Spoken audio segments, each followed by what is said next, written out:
أعوذ بالله من الشيطان الرجيم. بسم الله الرحمن الرحيم. يا أيها الذين آمنوا لا تدخلوا بيوتا غير بيوتكم حتى تستأنسوا وتسلموا على أهلها ذلكم خير لكم لعلكم تذكرون. فإن لم تجدوا فيها أحدا فلا تدخلوها حتى يؤذن لكم، وإن قيل لكم ارجعوا فارجعوا هو أزكى لكم والله بما تعملون عليم.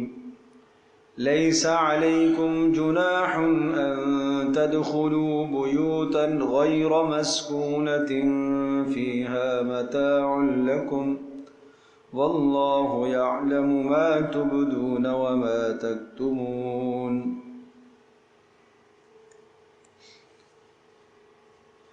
سورۃ النور کا تیسرا رکوع ہے اور آیت نمبر 26 ہے، آیت نمبر 27 ہے. اس سے پہلے جو مضمون بیان ہو چکا ہے وہ واقعہ افک ہے اور اس کی تمام تر تفصیل آپ حضرات سماعت فرما چکے ہیں. حضرت عائشہ رضی اللہ تعالی عنہا پر جو منافقوں نے الزام اور بہتان کھڑا کیا تھا، تو اس سلسلے میں حضرت عائشہ رضی اللہ تعالی عنہا کی براءت کا اور ان کی پاک دامنی کو اللہ تبارک تعالی نے بیان فرمایا. اور اس سے پہلے حد قذف، لعان اور اسی طرح سے حد زنا کے احکام تھے. گویا کہ یہ سورہ مبارکہ معاشرے کی پاک دامنی کو بیان کرتی ہے. اور اب یہاں سے جو تیسرا رکوع شروع ہو رہا ہے، انسداد فواحش، یعنی بے حیائی کو کسی ماحول اور معاشرے میں پنپنے کا موقع ہی نہ دیا جائے. ایسے اصول بیان فرمائے کہ جن اصولوں کو اگر مد نظر رکھیں گے تو برائی سر نہیں اٹھائے گی. کسی معاشرے میں برائی جنم نہیں لے سکتی اگر ان اصولوں کی پاسداری کی جائے گا. اور یہ بڑے اہم اور بڑے خوبصورت اصول ہیں. لہذا ان اصولوں میں سے استئذان کا اصول.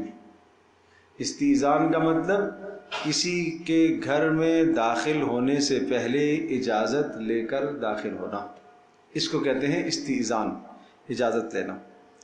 سلام کر کے داخل ہونا. کیوں استئذان کا حکم ہے؟ اس لیے استئذان کا حکم ہے کہ گھر سکون کی جگہ ہے اور ہر آدمی اپنے گھر کے اندر آزادی کے ساتھ زندگی گزارنا چاہتا ہے. وہ اپنے لیٹنے میں، بیٹھنے میں، کھانے میں، پینے میں وہ آزاد ہے. وہ آدمی یہ نہیں چاہتا کہ کوئی شخص اچانک داخل ہو کر اس کی آزادی کو متاثر کرے. اس لیے کہ گھر کو کیا کہتے ہیں؟ سکن کہتے ہیں، اور سکن سکون کی جگہ. تو سکون اسی صورت میں ممکن ہے کہ اس کی آزادی کے اندر کوئی شخص مخل نہ ہو. اپنے گھر میں وہ جس طرح سے چاہے آرام کرے، جس طرح سے چاہے لیٹے، شرعی تقاضوں کے اندر رہتے ہوئے، اپنے کھانے میں، پینے میں، بیوی بچوں کے ساتھ بیٹھنے میں، ہر چیز میں وہ آزاد ہے شرعی حدود کی پابندی رکھتے ہوئے. تو اب کوئی آدمی اگر اچانک بغیر اطلاع کے، بغیر پوچھے ایک دم سے دروازے سے داخل ہو جاتا ہے تو اس شخص کی اندر کی جو آزادی ہے وہ متاثر ہوگی. اس لیے شریعت نے استئذان کا حکم دیا. اور اسی طرح سے کسی کے گھر میں داخل ہونے سے پہلے استئذان اور اجازت لینے سے میزبان کی نظروں میں قدر و منزلت بڑھتی ہے. جانے والا آدمی عزت سے جب داخل ہوتا ہے، وقار سے داخل ہوتا ہے، تو صاحب بیت، صاحب خانہ، گھر والا جو آدمی ہے، جو آپ کا میزبان ہے، وہ عزت سے اور اکرام سے پیش آئے گا اور وہ دلچسپی لے گا آپ کی طرف، اور اس کا دل آپ کی طرف مائل ہوگا۔ اور اگر بغیر اجازت طلب کیے ایک دم سے کوئی آدمی وحشیانہ طریقے سے کسی بیل اور جانور اور گدھے کی طرح اندر گھسنے کی کوشش کرتا ہے تو گھر والے کے دل میں بھی اس کی نفرت پیدا ہوتی ہے۔ اس لیے شریعت نے انسانوں کے مزاج اور نفسیات کی رعایت رکھتے ہوئے استئذان کے حکم کو جاری کیا۔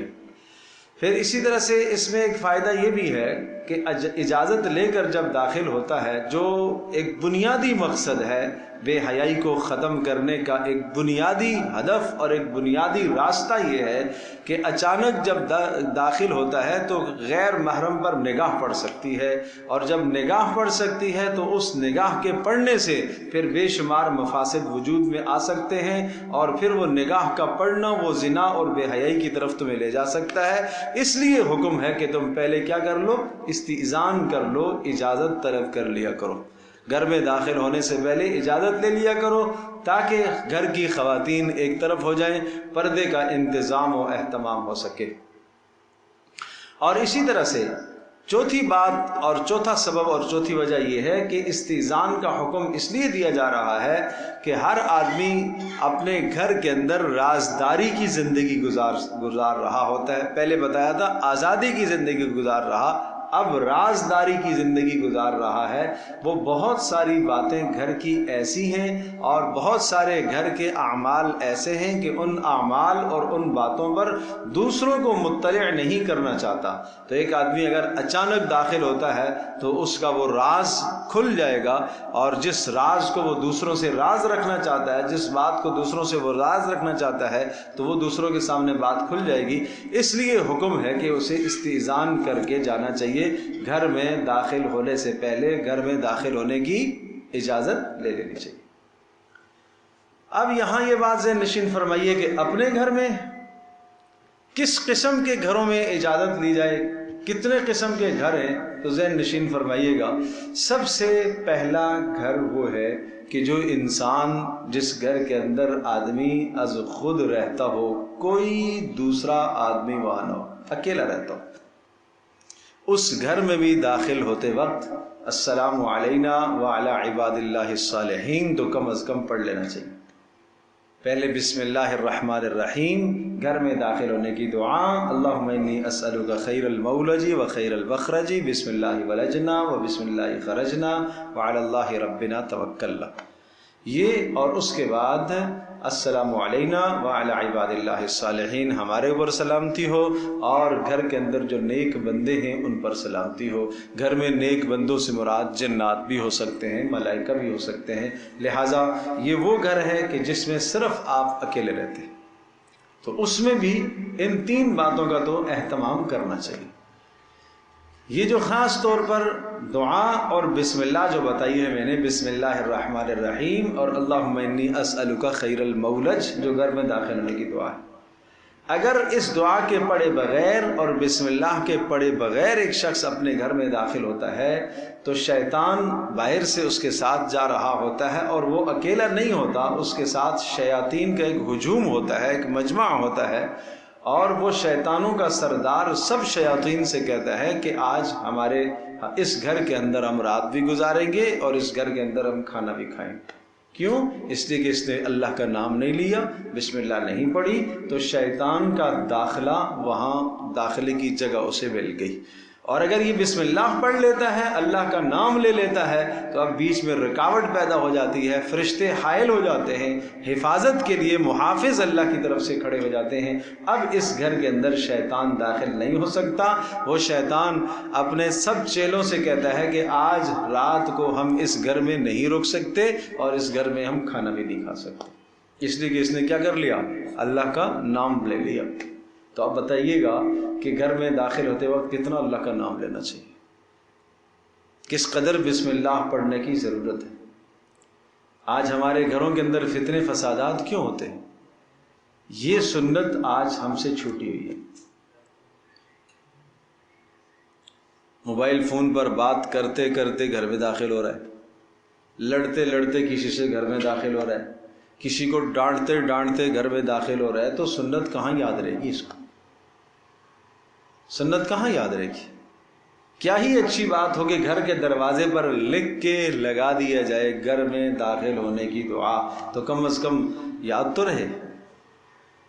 اب اگر یہ دعا نہیں پڑھی گئی تو شیاطین داخل ہوں گے، تو پہلا نقصان یہ ہوگا کہ گھر کے کھانے سے برکتیں ختم ہو جائیں گی، اس لیے کہ شیطان کہے گا اپنے چیلوں سے کہ آج ہم نے کھانا یہاں کھانا ہے، تو جب شیطان کھانا کھائے گا تو کیا برکتیں رہے گی۔ دوسرا نقصان یہ ہے کہ اگر بسم اللہ پڑھے بغیر داخل ہوئے تو شیطان رات بھی آپ کے گھر میں گزارے گا، نحوست۔ تیسرا نقصان یہ ہے کہ آپ کے ساتھ شیطان داخل ہوا تو آپ یہ بات تو جانتے ہیں کہ شیطان کیا کرتا ہے، وسوسے ڈالتا ہے دل میں۔ جب وسوسے ڈالتا ہے تو ادھر مرد کے دل میں وسوسے ڈالے گا بیوی کے خلاف، بیوی کے دل میں وسوسے ڈالے گا مرد کے خلاف۔ اگر یہ باہر سے بات کرتے کرتے جا رہا تھا اور جیسے ہی دروازے پر پہنچا اندر ایک قدم رکھا، اس نے فون بند کر لیا، بیوی نے دیکھ لیا، تو شیطان ادھر خیال تو ڈالے گا شاید کسی اجنبیہ سے بات کر رہا ہو۔ یہ کس چیز کے نقصان ہے؟ یہ کیوں ہے؟ اس لیے کہ شیطان کو ساتھ لے کے گیا نا، فتنے کی جڑ اور فساد کی جڑ اور بنیاد ساتھ لے کر گھر میں داخل ہو رہا ہے۔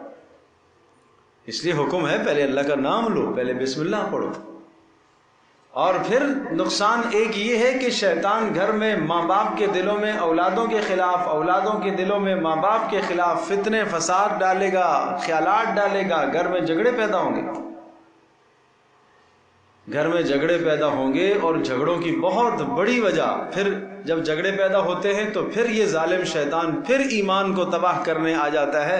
ارے کسی نے کچھ کر لیا ہوگا، پھر فلاں کے ساتھ بدگمان، اچھا وہ فلاں جب سے آیا ہے تو اس کے بعد سے تو ہمارا حال خراب ہو گیا۔ حالانکہ نحوست اس چیز کی ہے کہ گھر میں داخل ہوتے وقت اللہ کا نام نہیں پڑھا گیا، بسم اللہ نہیں کہی گئی ہے، یہ اس کی نحوست ہے۔ تو اس لیے عرض کر رہا تھا کہ پہلی قسم کا گھر آپ کا اپنا ذاتی گھر ہے، اس ذاتی گھر میں بھی میں نے سب سے پہلی قسم وہ ذکر کی جس میں انسان خود رہتا ہو۔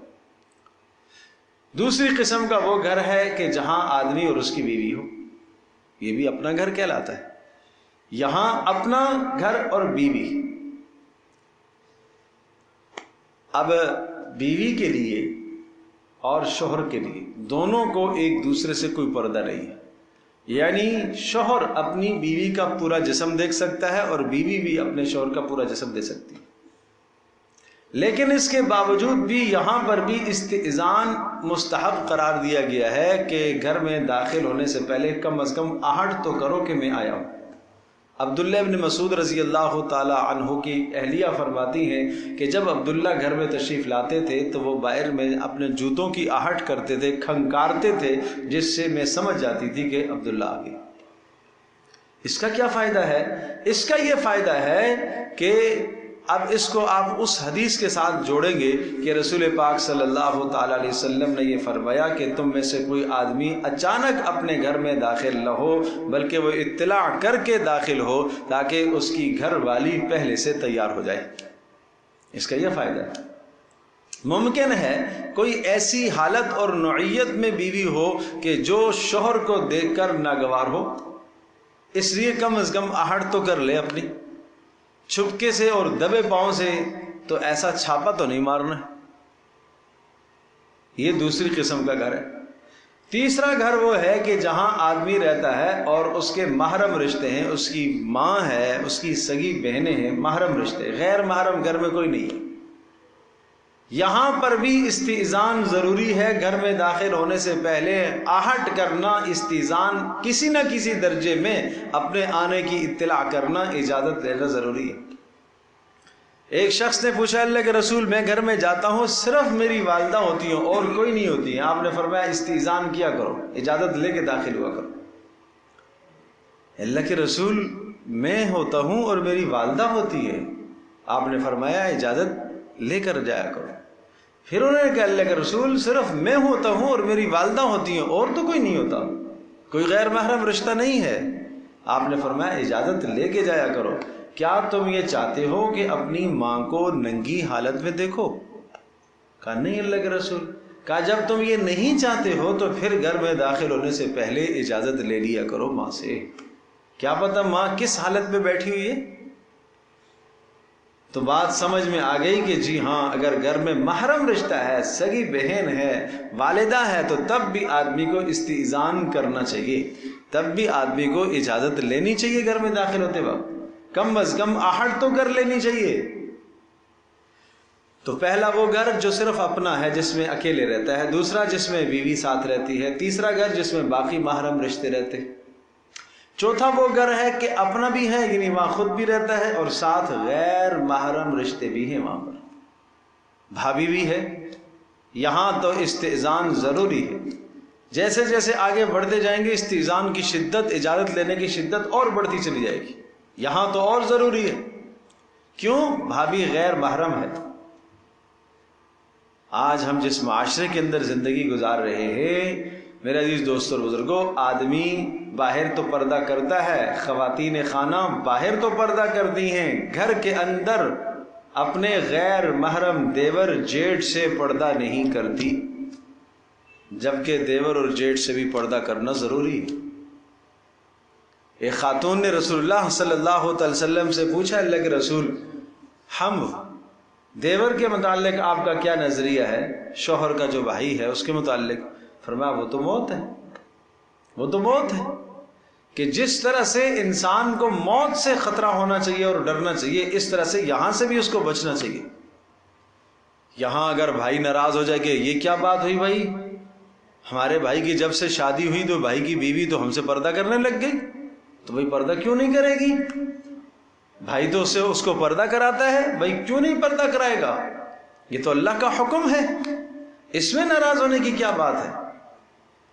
میرے عزیز دوستو اور بزرگوں, شریعت کے احکام میں ہمارے لیے دنیا اور آخرت کی بھلائیاں پوشیدہ ہیں.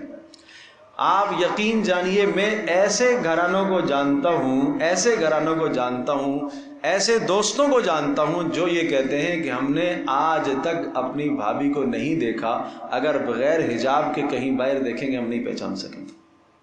یہ گھر کی بات ہے, ایک گھر کے اندر رہنے والے لوگ ہیں, جوائنٹ فیملیز ہیں, وہ سال ہاں سال ہو گئے زندگی گزر رہی ہے. بات اندر کی ہے. جب انسان اندر سے عمل چاہ لیتا ہے تو اللہ تبارک و تعالیٰ اس کے لیے اسباب ضرور پیدا کرتا ہے.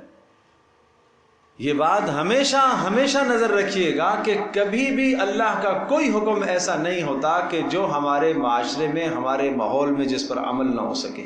یہ بات میں پہلے بڑی تفصیل سے کر چکا ہوں کہ یہ ہمارا آج شیطانی وسوسہ ہے کہ نہیں جی ہم تو, یہ تو ایسا زمانہ نہیں ہے, اس زمانے میں تو ہم کیسے عمل کریں گے, کیسے کریں گے, بھابھی ناراض ہو جائے گی, بھائی ناراض ہو جائے گا, یہ ہو جائے گا, خاندان روٹ جائے گا. اسلام تو ہمیں جوڑ کا حکم دیتا ہے, ہم تو ساتھ ایک دسترخوان پر بیٹھ کر کھانا کھائیں گے. بھائی اسلام ہمیں جوڑ کا حکم دیتا ہے, اسلام نے حد بندیاں کی ہیں, ان حد بندیوں کا خیال رکھو, حد بندی کا خیال رکھو. اور آپ یقین جانیے اسی معاشرے کے اندر ایسے بدترین عواقب اور ایسے بدترین نتائج بھی سامنے اور سننے کو آئے ہیں کہ ایک ہی گھر کے اندر جوائنٹس فیملیز ہیں جہاں اس کا خیال نہیں رکھا گیا تو عورت اپنے شوہر کو چھوڑ کر دیور سے تعلق قائم کر لیتی, دیور کی نظریں ادھر خراب ہو جاتی. یہ ایسے بھی واقعات سننے میں آئے. یہ کیوں ہوتا ہے؟ شریعت کے احکام کی پابندی نہ کرنا. یہ کیوں استئذان کا حکم دیا؟ مجھے آپ یہ بتاؤ, نماز کی بات آئی, فجر میں کتنے فرض پڑھنے ہیں؟ ظہر میں کتنے پڑھنے ہیں؟ 4. عصر میں کتنے پڑھنے ہیں؟ 4. مغرب میں کتنے پڑھنے ہیں؟ 3. عشاء میں 4. کہیں قرآن میں ان رکعات کا تذکرہ ہے؟ فجر میں 2 فرض پڑھیں گے, ظہر میں 4 فرض پڑھیں گے, عصر میں 4 پڑھیں گے, کہیں ان رکعات کے تعداد کا تذکرہ ہے؟ اچھا ہم کیسے پڑھیں گے, کتنا پڑھیں گے؟ کہا پیارے نبی صلی اللہ تعالی علیہ وسلم کی زندگی ہے. نبی علیہ الصلوۃ والسلام کی حیات طیبہ قرآن کی شرح ہے, قرآن کی تشریح ہے وہ, لہذا سنت سے انکار نہیں کیا جا سکتا. حدیث کو چھوڑ کر قرآن کی شرح کوئی نہیں سمجھ سکتا, قرآن کی تفسیر کوئی نہیں سمجھ سکتا. ٹھیک ہے، وہ ہے عبادات۔ حج حکم آ گیا، کیسے کرنا ہے؟ نبی اکرم صلی اللہ علیہ وسلم کی زندگی۔ آپ جانتے ہیں حج اسلام کا رکن ہے، نماز اسلام کا رکن ہے، زکوٰۃ کیسے ادا کرنی ہے؟ نبی علیہ الصلوۃ والسلام کے افعال، آپ علیہ الصلوۃ والسلام کے ارشادات۔ روزہ کیسے رکھنا ہے، کس طرح سے کیا کرنا ہے، کس چیز سے بچنا ہے، کس سے نہیں بچنا ہے، کیا کرنا ہے، نبی علیہ الصلوۃ والسلام کی مبارک زندگی۔ یہ سارے آپ جانتے ہیں کہ نماز، روزہ، حج، زکوٰۃ یہ اسلام کے اہم ارکان ہیں، بنیادی ارکان ہیں۔ ان ارکانوں کی تفاصیل رسول اللہ صلی اللہ علیہ وسلم کی زندگی میں، لیکن جب معاشرت کی بات آتی ہے تو قرآن ایک ایک جزی کو خود کھول کھول کر تفصیل بیان کرتا ہے۔ کیسے اجازت دینی ہے، کس طرح سے اجازت دینی ہے، کیا کہہ کے اجازت دینی ہے، یہ معاشرتی احکام ہے۔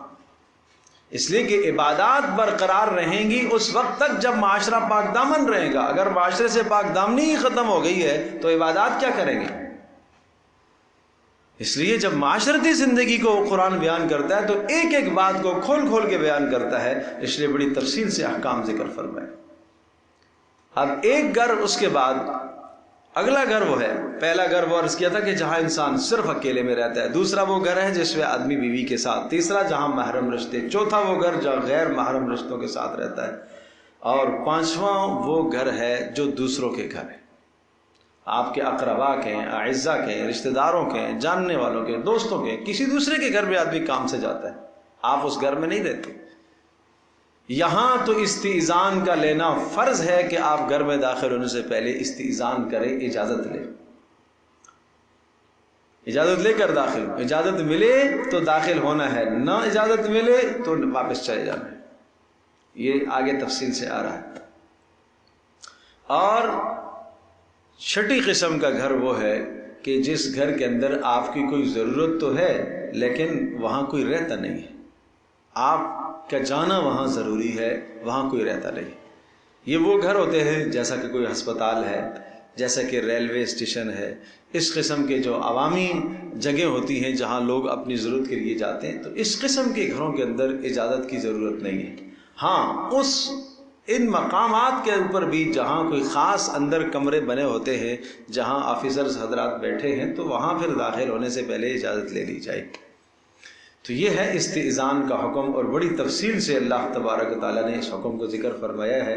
اب آپ ذرا دیکھیے گا، ترجمہ ملاحظہ ہو، یا ایھا الذین آمنوا لا تدخلوا بیوتا غیر بیوتکم، اے ایمان والو، لا تدخلوا، مت داخل ہو، بیوتن، ایسے گھروں میں، غیر بیوتکم، جو آپ کے گھروں کے سوا ہوں، ان گھروں میں مت داخل ہوا کرو، حتی تستأنسوا، یہاں تک کہ تم اجازت لے لو، وتسلموا علی اہلہا، اور سلام کر لو ان گھر والوں پر، اجازت بھی لے لو اور سلام بھی کر لو۔ اب اجازت کا طریقہ بھی رسول اللہ صلی اللہ علیہ وسلم نے بتلایا ہے۔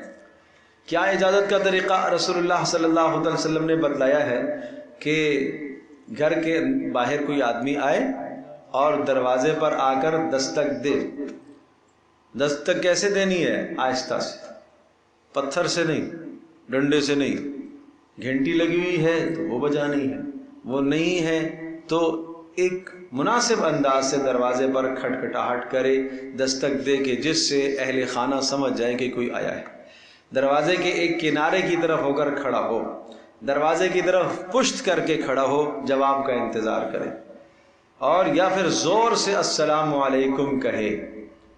مفسرین نے یہ بھی لکھا ہے کہ اگر دستک کے بغیر السلام علیکم زور سے کہتا ہے اور اس کی آواز اندر جاتی ہے تو یہ بھی استئذان ہے۔ یہ السلام علیکم اس لیے نہیں ہے کہ سلامتی کا ہے، یہ ہے کہ میں اندر آنے کی اجازت مانگ رہا ہوں آپ سے۔ اندر والا آدمی وعلیکم السلام کہے اور وہ پوچھے کون۔ جب وہ پوچھتا ہے کون تو آنے والے کو اپنا نام بتانا ہے۔ ایک شخص آئے اور انہوں نے دروازے پر دستک دی، رسول اللہ صلی اللہ علیہ وسلم نے پوچھا کون؟ انہوں نے کہا میں، تو آپ نے فرمایا میں کیا ہوتا ہے؟ میں کیا ہوتا ہے؟ نام بتاؤ۔ حضرت مغیرہ رضی اللہ تعالیٰ عنہ فرماتے ہیں، بلکہ حضرت مغیرہ ابن شعبہ رضی اللہ تعالیٰ عنہ کے دروازے پر کوئی شخص آیا اور اس نے دستک دی. حضرت نے پوچھا کون؟ اس نے کہا میں. تو حضرت نے فرمایا بھائی میرے دوستوں میں، جاننے والوں میں کسی کا نام نہیں ہے. میں تو کسی کا نام نہیں ہے. بھائی نام بتا دو. تو گھر کا آدمی بھی ہو تو نام بتا دے. اچھا گھر والا اسی گھر میں رہتا ہے، اندر سے والدہ پوچھ رہی ہے کون، تو یہ چپ کھڑا ہے. کیوں بھائی نام بتا دے اپنا. اسی طرح سے حضرت جابر بن عبداللہ رضی اللہ تعالیٰ عنہ فرماتے ہیں کہ میں رسول اللہ صلی اللہ علیہ وسلم کے دروازے پر آیا اور میں نے دستک دی اور آپ نے پوچھا کون؟ میں نے کہا میں. تو آپ نے فرمایا میں کیا ہوتا ہے؟ نام بتاؤ. تو اپنا نام بتانا چاہیے، اپنا تعارف کرانا چاہیے، اور دستک بھی آہستہ دینی چاہیے. اور ایک بار دستک دے، 2 بار دے، 3 بار دے، بس اس کے بعد نہ. اعتدال کی زندگی سکھائی ہے رسول اللہ صلی اللہ علیہ وسلم نے. تو یہ طریقہ ہے استئذان کا کہ اجازت مانگنا. وَتُسَلِّمُ عَلَىٰ أَهْلِهَا، اور سلام کر کے داخل ہونا. اور یہاں ایک بات اور بھی ذہن نشین فرمائیے گا کہ دروازے پر جب آدمی آتا ہے تو اب اگر کوئی آدمی اندر جھانک لے تو حدیث میں آتا ہے کہ گویا کہ اس نے اندر جھانکا، سمجھ لو کہ یہ داخل ہو گیا. یہ بلا اجازت کے کیا ہو گیا؟ داخل ہو. اس لیے کہ اجازت رکھی کس لیے ہے؟ تاکہ غیر محرم پر آپ کی نگاہ نہ پڑے. اجازت کس لیے رکھی ہے؟ تاکہ اندر ایک آدمی آزادی کی زندگی گزار رہا ہے، اس میں دخل اندازی آپ نہ کریں. اجازت کس لیے رکھی ہے؟ اس لیے رکھی ہے تاکہ ایک آدمی اندر اپنی راز کی زندگی گزار رہا ہے، اس کے راز پر آپ مطلع نہ ہوں. تو ایک آدمی اندر اچانک چلا گیا تو یہ سارے کام ہو جاتے ہیں. اسی طرح سے جھانکنے والے کو بھی یہ سب فائدے حاصل ہو جاتے ہیں. اس لیے جھانکنے والا فرمایا کہ گویا کہ داخل ہو گیا ہے. اور یہاں تک شدت کے ساتھ ایک شخص نے بتایا کہ اللہ کے رسول میں آیا اور آپ اندر تشریف فرما تھے، میں نے آپ کو دیکھ لیا تھا، آپ کے ہاتھ میں فلاں فلاں چیز تھی. تو آپ نے فرمایا اگر مجھے پتہ چلتا تو میں مار کے تیری آنکھ پھوڑ دیتا. کتنی سخت بات ہے، کتنی سخت بات ہے. تو یہ کیواڑوں سے اندر جھانکنا، تانک جھانک کرنا، کسی کے رازوں پر مطلع ہونا کوئی اچھی چیز ہے؟ اچھا عجیب بات، چلو باہر سے نہیں کرتے، گھر کے اندر بھی اگر کوئی اس طرح کی زندگی ہے، گھر کے اندر بھی میاں بیوی ایک علیحدہ کمرے میں، گھر کے اندر 4 فیملیاں رہتی ہیں، 2 فیملیاں رہتی ہیں، 3 فیملیاں رہتی ہیں، اور ہر ایک الگ الگ اگر کمرے کے اندر ہے تو وہاں پر بھی دوسرے شخص کو دستک دے کے جانا ہے. بغیر دستک دیے جاتا ہے، یہ وہ جھانکنے کی کوشش کرتا ہے، تاکنے کی کوشش کرتا ہے. کتنا بڑا جرم ہے یہ، کتنا بڑا گناہ ہے یہ.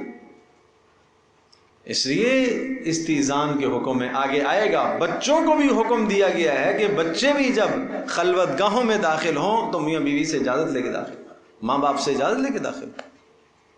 ان احکامات کے اندر ہمارے معاشرے کی عفت اور پاک دامنی کا راز مضمر ہے، پوشیدہ ہے. اس لیے ان احکامات کو زندگی میں لانے کی کوشش کریں. فرمایا ذالکم خیر لکم، خوب انداز قرآن کا دیکھیے. فرمایا تسلموا علی اہلہا، آپ سلام کیا کرو. ذالکم خیر لکم، ایسا کرنا تمہارے لیے بہتر ہے. لعلکم تذکرون، تاکہ تم خوب نصیحتیں حاصل کرو. دل میں پاک دامنی ہوگی تو نصیحتیں حاصل کرنا آسان ہے. فَإِن لَمْ تَجِدُوا فِيهَا أَحَدًا، اور اگر تم نہ پاؤ، فَإِن لَمْ تَجِدُوا، اگر تم نہ پاؤ، فِيهَا، ان گھروں کے اندر، أَحَدًا، کوئی بھی آدمی، فَلَا تَدْخُلُوهَا حَتَّى يُؤْذَنَ لَكُمْ، گھر کا مالک اندر نہیں ہے تو پھر جا سکتے ہیں؟ نہیں، پھر بھی نہیں جا سکتے. بھائی مالک نہیں ہے تو دستک دینا کیا؟ جب مالک نہیں ہے تو کیا پتا آپ داخل ہوگے اس کی اجازت کے بغیر اور اس کو آپ کا داخلہ اچھا نہ لگتا ہو تو پھر تو یہ جائز نہیں ہے. اسی طرح سے کسی کی چیز اس کی اجازت کے بغیر استعمال کرنا یہ بھی جائز نہیں ہے. یہاں تک کہ کسی کے گھر میں صرف داخل ہونا مالک کی اجازت کے بغیر جائز نہیں ہے. فَإِن لَمْ تَجِدُوا فِيهَا، اگر تم نہ پاؤ اس گھر کے اندر أَحَدًا، کوئی آدمی، فَلَا تَدْخُلُوهَا، تو تمہیں نہیں داخل ہونا، حَتَّى يُؤْذَنَ لَكُمْ، جب تک تمہیں اجازت نہ دے دی جائے. مالک گھر میں نہیں ہے، کہیں گیا ہوا ہے، آپ وہاں گھر کے سامنے کھڑے ہیں، پہنچے ہیں، آپ کہیں گے یار وہ ہے تو نہیں، چلو میں اندر داخل ہو جاتا ہوں، اس کے آنے تک بیٹھتا ہوں، یہ جائز تو نہیں. بلا اجازت کیوں داخل ہو رہے اس کے گھر میں؟ وَإِن قِيلَ لَكُمُ ارْجِعُوا فَارْجِعُوا، اور اگر گھر کے اندر سے تمہیں یہ کہا گیا کہ ارجعوا، واپس چلے جاؤ، گھر سے کہا گیا، 3 مرتبہ دستک دے دی، تو آپ سمجھیے کہ اب آپ کو واپس جانے کا کہا جا رہا ہے کہ نہیں، ہم آپ کو نہیں مل سکتے۔ اور اسی طرح سے 3 بار اگر دستک دینے کے بعد اندر سے جواب آیا کہ یہ اس وقت ملاقات نہیں ہو سکتی، ٹھیک ہے، بغیر ناگواری کے واپس چلے جانا چاہیے، بغیر ناگواری کے۔ نہیں جی میں گیا تھا تو آپ نے دروازہ ہی نہیں کھولا، آپ نے مجھے ٹائم ہی نہیں دیا، آپ کو ٹائم لے کے وقت لے کر آئے تھے۔ رسول اللہ صلی اللہ علیہ وسلم کی عادت طیبہ، حضرت سعد بن ابی وقاص رضی اللہ تعالیٰ عنہ کے گھر میں آپ تشریف لے گئے، رسول اللہ صلی اللہ تعالیٰ علیہ وسلم نے کہا السلام علیکم ورحمۃ اللہ وبرکاتہ یا آل سعد، اے سعد کے گھر والوں تمہارے اوپر سلامتی ہو، اللہ کی رحمتیں ہوں، میں آ جاؤں؟ سعد سن رہے، سعد جواب نہیں دیتے۔ دوبارہ پھر آپ نے کہا السلام علیکم ورحمۃ اللہ وبرکاتہ یا آل سعد، سعد کے گھر والوں اللہ کی رحمتیں اور سلامتی اور برکتیں ہوں، آ جاؤ۔ سعد جواب نہیں دے رہے۔ تیسری مرتبہ پھر رسول اللہ صلی اللہ تعالی علیہ وسلم نے پھر یہی جملہ دہرایا، تو حضرت سعد رضی اللہ تعالی عنہ نے جواب نہیں دیا۔ رسول اللہ صلی اللہ علیہ وسلم واپس تشریف لے گئے۔ جب واپس پلٹے تو حضرت سعد نے دروازہ کھولا، کہا اللہ کے رسول آئیے آئیے آئیے تشریف لے۔ کہا سعد آپ نے جواب نہیں دیا۔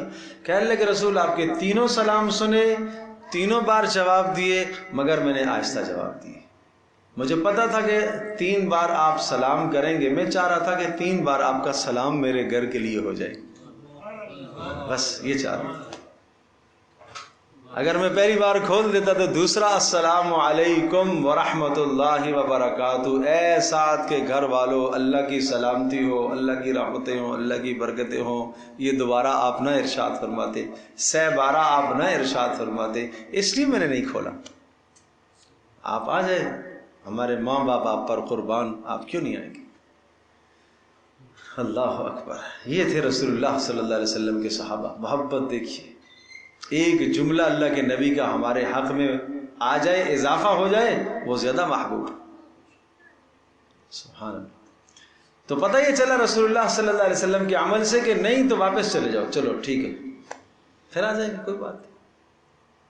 کیا پتہ اندر آدمی مصروف ہو، بیمار ہو، نہیں وقت دے سکتا، خیال کیا جائے۔ واللہ بما تعملون علیم، اللہ خوب جانتا ہے جو تم کرتے ہو، اللہ خوب علم رکھتا ہے جو تمہارے اعمال ہیں۔ لیس علیکم جناح ان تدخلوا بیوتا غیر مسکونۃ، اب یہ وہ گھر ہیں کہ جن گھروں کے اندر کوئی رہائش رکھی ہوئی کسی نے نہیں ہے، لیکن آپ کا سامان ہے وہاں۔ میں نے عرض کیا تھا کہ وہ گھر جیسے کہ سرکاری دفاتر ہیں، اس قسم کی جو جگہ ہیں جہاں رفع عامہ ہیں، ہر آدمی کی وہاں ضرورت ہے۔ لیس علیکم جناح، کوئی حرج نہیں ہے تمہارے اوپر، ان تدخلوا بیوتا، کہ تم داخل ہوا کرو ایسے گھروں میں، غیر مسکونۃ، جن میں کوئی رہائش نہ ہو کسی کی، فیہا، اس میں، لیکن فیہا متاع لکم، ان گھروں کے اندر تمہارا کوئی سامان ہو، تمہیں کوئی حاجت ہو، جانا ضروری ہو، تو وہاں اجازت کی کوئی ضرورت نہیں۔ واللہ یعلم ما تبدون وما تکتمون، اللہ تو خوب جانتا ہے جو تم ظاہر کرتے ہو اور جو تم پوشیدہ رکھتے ہو۔ تو عرض کیا تھا کہ اسلامی معاشرے کے اندر سے بے حیائی کو، فحاشی کو، عریانی کو، زنا کو ختم کیا جا رہا، اس کے لیے سزائیں سخت سے سخت سنائیں، اور اس کے بعد پھر ایسے احکام ذکر فرمائے کہ جن احکام کی اگر پاسداری کی جائے تو اس معاشرے کے اندر بے حیائی وجود میں نہیں آ سکتی، بے حیائی نہیں پنپ سکتی۔ شاید آپ کو یاد ہوگا گزشتہ اتوار کو جو تفصیل سے ہم نے آپ کو بتایا تھا کہ زنا کی حدود مقرر کی ہے نا، اور حدود سے میری مراد باڑیں لگائی ہیں، اور وہ پرچہ میں نے آپ تقسیم کیا تھا جس میں لکھا تھا کہ کس قدر پابندیاں لگائی ہیں، کس قدر باڑ لگائی ہے، کہ ان حدود کو، ان باڑز کو اور ان دیواروں کو ایک پھلانگ کر پھر اندر پہنچتا ہے، تو پھر اس کو سخت سے سخت سزا نہیں دینی چاہیے کیا؟ تو چنانچہ ان حدود اور ان دیواروں میں سے ایک تو یہ استئذان ہے جو حکم پڑ چکے، اب آگے آنے والا ہے غض بصر۔ نگاہوں کا نیچا رکھنا. معاشرے میں پاک دامنی کیسے پیدا ہوگی؟ نگاہوں کی حفاظت کرو. اگر نگاہ محفوظ نہیں ہے تو دل محفوظ نہیں ہے، دل محفوظ نہیں ہے تو شرمگاہ محفوظ نہیں ہے. ان تینوں چیزوں کا آپس میں بڑا گہرا تعلق ہے، بڑا گہرا تعلق ہے. صاف صاف حدیث میں بتایا کہ جب نگاہ پڑتی ہے تو اس کے بعد کیا ہے، دل ایک تمنا کرتا ہے، دل میں ایک گناہ کا خیال پیدا ہوتا ہے، پھر شرمگاہ اس کی تصدیق کرتی ہے. تو اس لیے غض بصر پہرا دیا، آنکھ پر پہرے کا حکم ہے، آنکھ پر پہرا لگاؤ. قل للمؤمنین یغضوا من ابصارہم، کہہ دیجئے اے نبی صلی اللہ علیہ وسلم، للمؤمنین ایمان والوں کو کہہ دیجئے، یغضوا من ابصارہم، نیچی کریں اپنی نظروں کو، جھکا دیں اپنی نظروں کو، اپنی نظروں کو نیچا کریں، نہ دیکھیں. نظر تمہاری نہیں پڑنی چاہیے. کہاں کہاں؟ نمبر 1، اجنبی عورت کی طرف تمہاری نگاہ نہیں پڑنی چاہیے.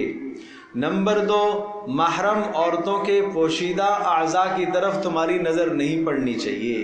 نمبر 3، کسی کے عیوب کو نہیں دیکھنا چاہیے. نمبر 4، رجال اور مرد کو ناف سے لے کر گھٹنے کے نیچے تک کے حصے کی طرف نہ دیکھے، یہاں نظر نہیں پڑنی چاہیے. یہ صرف اجنبیہ سے نظروں کو بچانا نہیں ہے، یہ سب چیزیں جو میں نے گنوائی، ان تمام چیزوں سے اپنی نظروں کو نیچا کر لو. قل للمؤمنین یغضوا من ابصارہم، کہہ دیجئے ایمان والوں کو کہ یغضوا من ابصارہم، اور اپنی نگاہوں کو کیا کریں؟ نیچا رکھیں. اب آگے دیکھیے، نگاہوں کو نیچا رکھنا غض بصر اسی کے ساتھ جوڑا ہے. وَيَحْفَظُوا فُرُوجَهُمْ، اور اپنی شرمگاہوں کی بھی حفاظت کریں. تو پتہ یہ چلا کہ غض بصر کے ساتھ شرمگاہ کی حفاظت وابستہ ہے. اگر نظر نہیں محفوظ تو شرمگاہ بھی محفوظ نہیں ہے. اس لیے حدیث پاک میں آتا ہے کہ یہ نظر، یہ شیطان کے زہر آلود تیروں میں سے ایک تیر.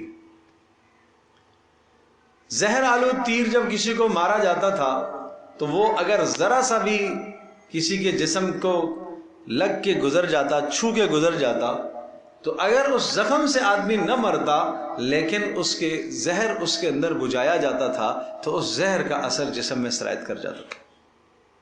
تو سمجھ لو کہ ایک آدمی دیکھتا ہے، بد نظری کرتا ہے، اگرچہ وہ زنا نہیں کرتا لیکن سمجھ لو کہ زنا کا مقدمہ اور پہلی سیڑھی پر اس نے قدم رکھ دیا. مجھے آپ یہ بتائیے، رسول اللہ صلی اللہ علیہ وسلم نے اس سے زیادہ کیا صاف بات ارشاد فرمائی ہے؟ آپ علیہ الصلوۃ والسلام نے اس سے زیادہ اور کیا وضاحت ہو سکتی ہے؟ آپ نے فرمایا العینان تزنیان، آنکھیں زنا کرتی ہیں، آنکھیں زنا کرتی ہیں. والیدان تزنیان، ہاتھ بھی زنا کرتے ہیں. اور والرجلان تزنیان، پیر بھی زنا کرتے ہیں. اذنان تزنیان، کان بھی زنا کرتے ہیں. اور زبان وہ بھی زنا کرتی ہے. اللہ کے رسول یہ کیا زنا ہے؟ آنکھ کا زنا بد نظری کرنا ہے، کان کا زنا فحش بات کو سننا ہے، زبان کا زنا غیر محرم سے بغیر ضرورت کے بات کرنا ہے یا بے حیائی کی بات کرنا ہے، ہاتھ کا زنا غیر محرم کو چھونا ہے، اور پیر کا زنا غیر محرم کی طرف چل کے جانا ہے.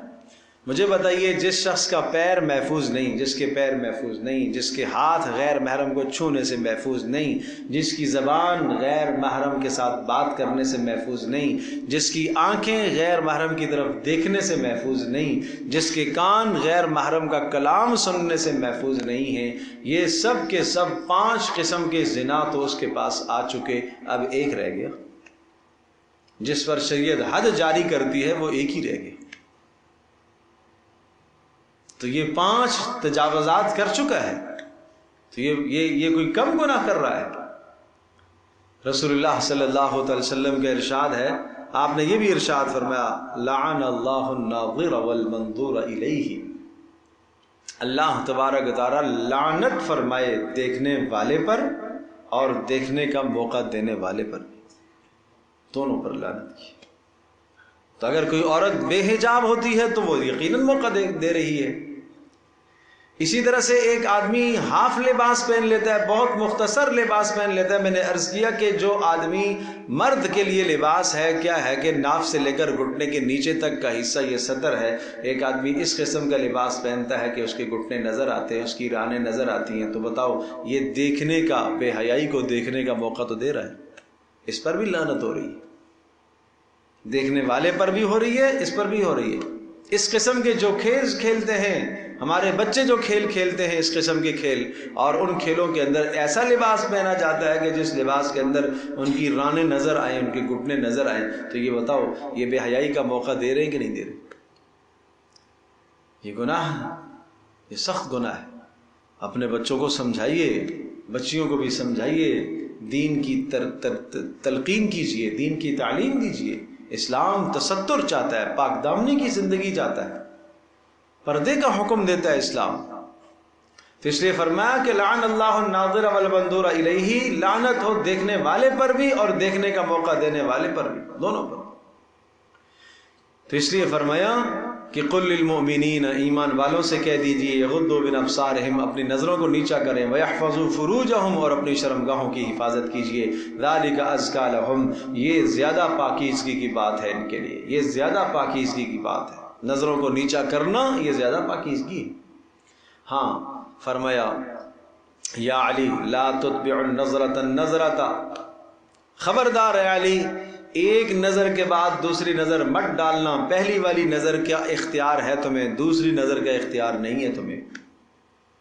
دوسری نظر کا اختیار نہیں ہے، مطلب یہ ہوا کہ ایک بار چلتے چلتے نظر پڑ گئی ہے تو بس اپنی نظر کو نیچا کر لو.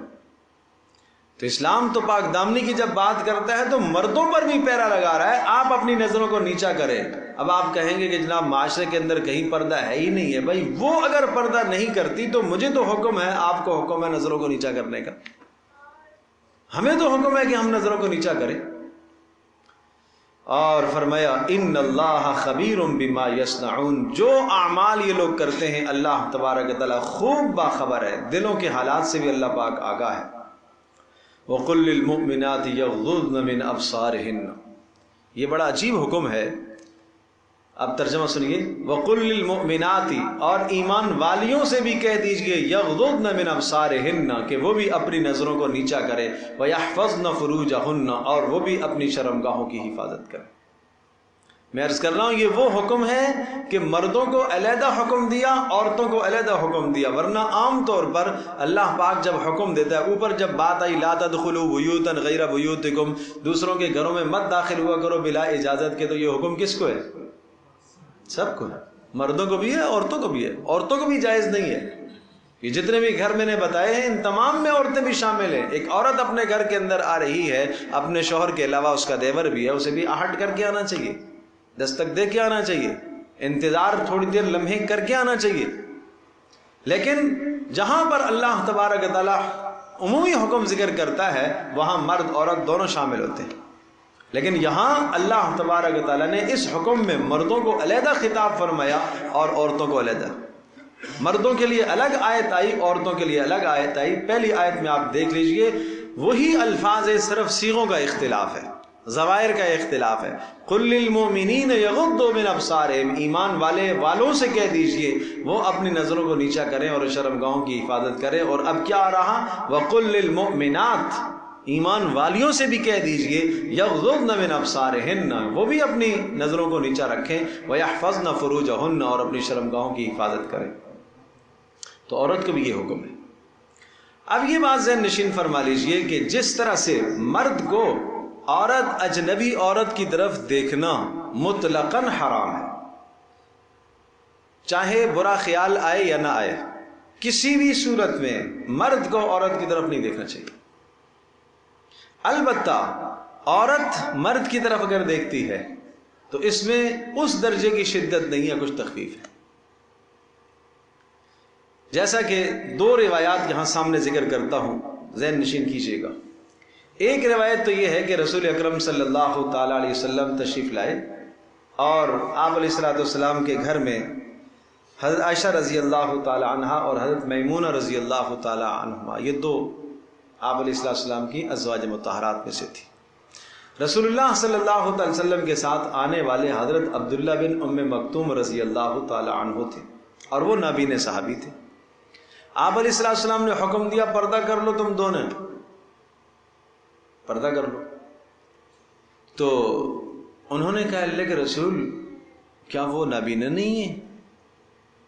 تو آپ نے فرمایا ہاں وہ تو نابینے ہیں، تم تو دونوں نابینی نہیں ہو نا، تم تو نابینی نہیں ہو، تم تو دیکھ رہی ہو۔ تو اس سے یہ پتہ چلا کہ آپ کو نہیں دیکھنا چاہیے۔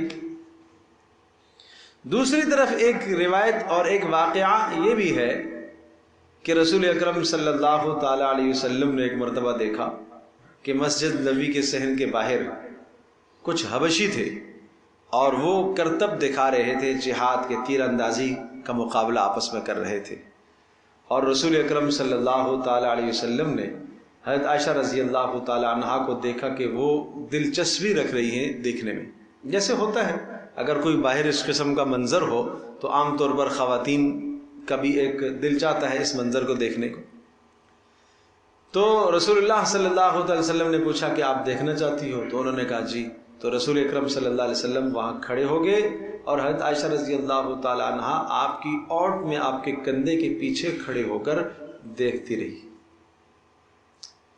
اور رسول اکرم صلی اللہ علیہ وسلم نے ان کو اس کا موقع دیا۔ اب یہاں محدثین نے بڑا کلام فرمایا کہ ایک تو پیارے پیغمبر صلی اللہ علیہ وسلم کی اپنی گھر والیوں کے ساتھ حسن معاشرت دیکھیے کہ ان کے مزاج کی، ان کی چاہت کی کتنی زیادہ رعایت رکھی، اور جب تک رسول اللہ صلی اللہ تعالی علیہ وسلم وہاں کھڑے رہے، جب تک حضرت عائشہ رضی اللہ تعالیٰ عنہ نہیں ہٹی، آپ وہاں کھڑے رہے۔ یہ حسن معاشرت کی ایک مثال ہے۔ اور دوسری طرف وہ بات آئی تھی کہ آپ نے وہاں فرمایا کہ تم پردہ کر لو، تو پتہ یہ چلا کہ جہاں کوئی کسی قسم کے فتنے کا اندیشہ اور خطرہ ہو تو وہاں عورت کو تو نظر نیچی کر لینی چاہیے، وہاں تو ہر حال میں اسے نیچا کرنا چاہیے، اور خاص طور پر جب کسی فتنے کا خدشہ اور خوف ہو تو پھر تو اس کو اپنی نظروں کو نیچا رکھنا چاہیے، اور جہاں ایسا خوف اور ایسے فتنے کا اندیشہ نہ ہو تو وہاں قدر گنجائش ہے، وہ بھی ضرورت کے تحت دیکھا جا سکتا ہے، لیکن ضرورت کے تحت کا یہ معنی نہیں ہے کہ وہ چیز جو فی نفس ہی جائز نہیں ہے اس کو عورت دیکھے، ایسا کرتب، ایسا تماشا، ایسا کھیل جو جائز ہی نہیں ہے، جو مرد کے لیے جائز نہیں ہے، تو عورت کیسے دیکھے اس کو؟ تو اس لیے بہرحال حکم یہ ہے کہ وہ اپنی نظروں کو بھی نیچا رکھے، حتی الامکان وہ بھی نظروں کی حفاظت کرے۔ اور پھر یہاں ایک بات اور ذہن نشین فرما لیجئے گا، آدمی کو غیر محرم اجنبی عورت سے نگاہ کو نیچا رکھنا ہے، لیکن اگر کسی بھی جگہ پر فتنے کا خوف ہے اور فتنے کا اندیشہ ہے اور محرم کو دیکھ کر اسے دل میں برا خیال پیدا ہوتا ہے تو نظر نیچی کرنی چاہیے۔ پھر مرد کو یہاں پہ بھی حکم ہے کہ نظر کو نیچا کر لے۔ میں نے عرض کیا تھا کہ مطلقاً عورت کو، غیر محرم عورت کو چاہے گناہ کا خیال آئے نہ آئے، ہر صورت میں نظر نیچی کرنی ہے، لیکن اگر کسی محرم کی طرف دیکھ کر گناہ کا خیال آتا ہے تو بھی نظر کو نیچا کرنا ہے۔ وَلَا يُبْدِينَ زِينَتَهُنَّ إِلَّا مَا ظَهَرَ مِنْهَا، یہ بڑا اہم حکم ہے خواتین اسلام، میری ماؤں بہنوں بچیوں اس حکم کو سمجھو۔ وَلَا يُبْدِينَ زِينَتَهُنَّ، اور عورتیں اپنی زینت کو ظاہر نہ کریں، اپنی زینت کو ظاہر نہ کریں، الا ما ظہر منہا، ہاں مگر وہ زینت جو از خود ظاہر ہو جائے، از خود ظاہر ہو جائے۔ دیکھو ایک ہے پردہ، پردے کی آیت سورۃ الاحزاب کے اندر ہے، یا ایھا النبی قل لازواجک وبناتک ونساء المؤمنین یدنین علیہن من جلابیبہن، اے نبی آپ کہہ دیجئے، قل لازواجک اپنی بیویوں سے اور اپنی بیٹیوں سے اور ایمان والیوں سے کہہ دیجئے کہ جب وہ گھروں سے باہر نکلے، یدلین علیہن من جلابیبہن، اپنے چہروں پر چادریں ڈال دیں، وہ ہے پردے کا حکم۔ باقی عام کام کاج کے لیے اگر گھر سے باہر کہیں نکلنے کی حاجت پیش آتی ہے، ضرورت پیش آتی ہے، تو اس موقع پر عورت کو اجازت ہے کہ اپنے ہاتھوں کو کھلا رکھے، اس لیے کہ ذرا ظاہر سی بات ہے کہ ہاتھوں سے کام کاج کی ضرورت ہے، پیر کو کھلا رکھنے کی بھی اجازت ہے، گنجائش ہے۔ تو ہاتھوں اور پیروں کو کھلا رکھنے کی اجازت ہے، الا ما ظہر منہا سے یہی مراد ہے کہ اپنی زینت کے اعضاء کو ظاہر نہ کریں، ہاں جو مجبوری کے تحت ظاہر کرنے کی نوبت آتی ہے۔ ظاہر ہے وہ باہر اگر کسی خریداری کے لیے ضرورت کے تحت گئی ہے، اس کو پیسے نکال کے دینے ہیں اور ہاتھوں پر اگر پردہ کیا ہوا ہو تو وہ مشکل ہے، تو اس لیے ہاتھ اگر کھلے رکھ کر یہ کام کر لیتی تھی، گنجائش ہے، یہ ایک الگ بات ہے۔ تو اس لیے فرمایا وَلَا يُبْدِينَ زِينَتَهُنَّ إِلَّا مَا ظَهَرَ مِنْهَا، ہاں جو زینت ظاہر ہو جاتی ہے از خود سے ظاہر ہو جائے تو کوئی حرج نہیں ہے۔ باقی کانوں کی بالیاں، گلے کا ہار، گلا خود عورت لباس کے اندر بھی موجود ہے لیکن گلے کو چھپانے کا حکم ہے اسے۔ غیر محرم کے سامنے گلے کو ظاہر نہیں کر سکتی، سر کے بالوں کو ظاہر نہیں کر سکتی، چہرہ غیر محرم کے سامنے ظاہر نہیں کر سکتی، اور اسی طرح سے زینت کے اعضاء اور زینت جو پہنی ہوئی ہے اس نے، زیور جو اس نے پہنا ہوا ہے وہ غیر محرم کے سامنے ظاہر نہیں کر سکتی، جو آگے آنے والی تفصیل ہے۔ محرم رشتے کون ہیں وہ آگے آ رہے ہیں، ان کے سوا سارے غیر محرم۔ اور آپ حیران ہوں گے یہاں تک فرمایا وَلَا يَضْرِبْنَ بِخُمُرِهِنَّ عَلَى جُيُوبِهِنَّ، سبحان اللہ۔ اب یہ بات آئی ہے کہ عورتیں اپنے سینوں کو ڈھانپ کر رکھیں، وَلْيَضْرِبْنَ، انہیں چاہیے کہ وہ ڈال دیں، بِخُمُرِهِنَّ، اپنے دوپٹوں کو ڈال دیں، آنچل بنا لیں اس طرح سے دوپٹے کا، عَلَى جُيُوبِهِنَّ، کہ ان کے سینے ڈھک جائے۔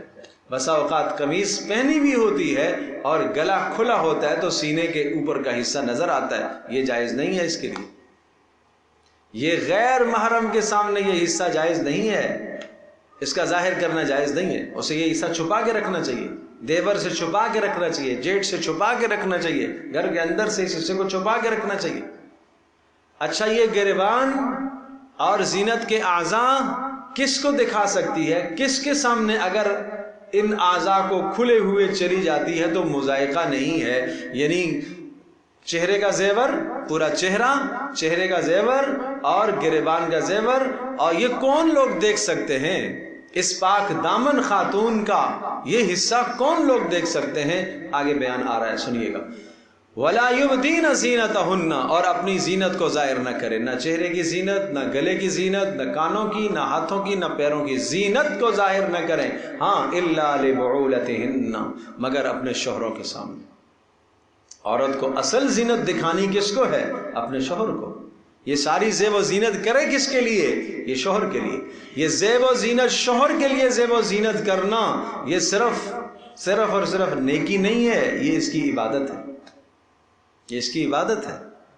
یہ شوہر کے لیے زیب و زینت اختیار کرنا، خوشبو سے آراستہ ہونا، کپڑے اچھے پہننا، زیور کا استعمال کرنا، یہاں رواج ہے جب کسی تقریب میں جاتی ہیں تو زیورات پہنتی ہیں، جب کسی تقریب میں جاتی ہیں تو زیبائش اور آرائش کرتی ہیں، جبکہ شوہر کے لیے جہاں زیبائش اور آرائش کرنا ثواب ہے، اجر ہے، عبادت ہے، وہاں نہیں۔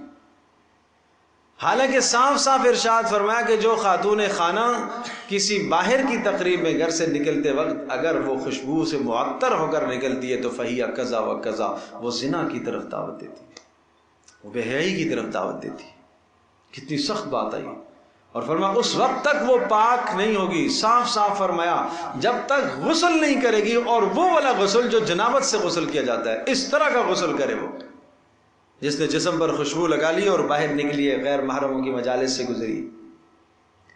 جی تو کیا آج ہماری تقاریب کے اندر، شادی بیاہ کی جو تقریبیں ہوتی ہیں جہاں مخلوط نظام ہو، وہاں ایسا ہوتا ہے؟ وہاں حسن کا نکھار اور حسن کی زیبائش اور آرائش اور نمائش کرے، اللہ کی قسم لعنت برس رہی ہوتی ہے ان پر بھی، اور جو ایسا موقع دینے والے ہیں ان پر بھی، جو ایسی تقاریب منعقد کرتے ہیں اور وہ کوئی اہتمام اور انتظام اس چیز کا نہیں کرتے کوئی۔ میں تو یہ بات پھر کہوں گا، اور آپ اپنی زندگی کا احتساب کریں، محاسبہ کریں کہ آپ، میری ماں بہن، میری بچی، آپ پاک دامن ہیں، آپ کو قرآن نے وہ عزت دی ہے کہ آپ کا چہرہ آپ کے محرم رشتوں کے سوا کوئی نہ دیکھے۔ آپ اتنی ہلکی نہیں ہو قرآن و سنت کی روشنی میں، اللہ کی نگاہ کے ہاں آپ کی قدر و منزلت ہے، اللہ نے آپ کو پاک دامن بنایا ہے، اللہ نے آپ کو عفت عطا فرمائی ہے، اللہ تبارک تعالیٰ نے آپ کے اندر حیا مرد سے زیادہ رکھی ہے۔ جس شخص نے آپ کو کسی تقریب میں دعوت دی اور وہ اس چیز کا التزام و اہتمام نہیں کرتا تو وہ کون سا آپ کا مخلص ہے، وہ کون سا آپ کا خیر خواہ ہے؟ آپ ایک عزت دار خاتون ہو، اس نے عزت دار جگہ آپ کو نہیں دی ہے، بے حیائی والی جگہ آپ کو دے رہا ہے، تو وہ آپ کو کیوں جانا ہے؟ آپ کو نہیں جانا چاہیے۔ اس لیے اپنے معاشرے کو ہمیں پاک کرنا ہوگا، ان تمام گندگیوں سے ناراض ہو جائے، خرابت داری کٹ جائے، شرعی حدود پہلے ہیں، اللہ اور اس کے رسول کا حکم تو پہلے ہے، یہ تو پہلے ہے، اور ایک بار، دو بار، تین بار آپ اس پر عمل کریں گی تو معاشرے میں، خاندان میں یہ بات طے شدہ ہے، پیدا ہو جائے گی کہ یہ پردہ دار خاتون ہے، بھائی یہ ایسی تقریب میں نہیں آئے گی۔ مجھے آپ یہ بتائیے، رسول اللہ صلی اللہ علیہ وسلم کا یہ فرمان میری بچیوں، میری بہنوں، میری ماؤں کے لیے تسلی بخش نہیں ہے کہ جس آدمی نے اللہ تبارک تعالیٰ کے حکم کو پورا کیا اور مخلوق کی پرواہ نہ کی، اللہ تبارک تعالیٰ مخلوق کے دلوں میں اس کی محبت ڈالے گا؟ کیا یہ تسلی کافی نہیں ہے؟ اور جس نے مخلوق کی رعایت کی اور اللہ کا حکم توڑا، اللہ تبارک تعالیٰ مخلوق کے دل میں اس کی نفرت ڈالے گا۔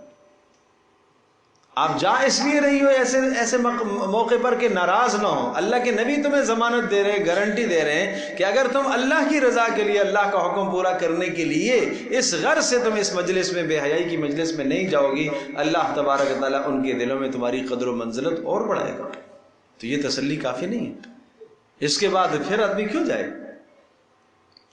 وَلْيَضْرِبْنَ بِخُمُرِهِنَّ عَلَى جِيُوبِهِنَّ وَلَا يُبْدِينَ زِينَتَهُنَّ، اور اپنی زینت کو ظاہر نہیں کریں گی، إِلَّا لِبُعُولَتِهِنَّ، مگر زینت ظاہر کریں شوہروں کے سامنے۔ میں عرض کر چکا ہوں کہ اصل زینت تو شوہر کے سامنے ہوتی ہے، یہ ہے او آبائهن، یا یہ ہے کہ اپنے باپ کے سامنے اپنی زینت کو ظاہر کریں۔ آبائهن، باپ حقیقی باپ، رضاعی باپ، چچا بھی اس میں شامل ہے، دادا بھی اس میں شامل ہے، باپ کا چچا بھی اس میں شامل ہے، یہ سارے محرم رشتے ہیں۔ آبائہن او آباء بعولتہن، یا یہ ہے کہ اپنے شوہروں کے باپ، سسر، وہ محرم ہے۔ او ابنائہن، یا اپنے بیٹے، وہ آپ کے لیے محرم ہے۔